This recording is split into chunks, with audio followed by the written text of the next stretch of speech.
Dole je čekala neki džip, mali vojni, koji su me stavili. Već su bili u stanu 2 vojna lica.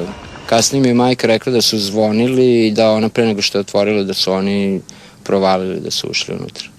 Nikad u Novom Sadu u 3 sata ujutru nije bilo toliko živo kao tog jutra.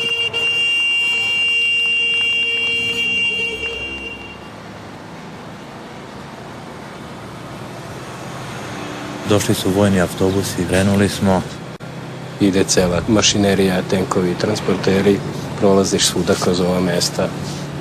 U srpskim ljudi su izlazili, donosili rakije, ljubili kamione. I onda uđemo u hrvatsko mesto gde nas niko živ nije dočekao, sve je bilo zatvoreno. Tad sam prvi put u životu vidio šahovnicu, zastavu. I svi su uglavnom počeli odmah da pričaju o tome kako bi u stvari bilo najpametnije da iskoči iz bilo kog tog kamiona.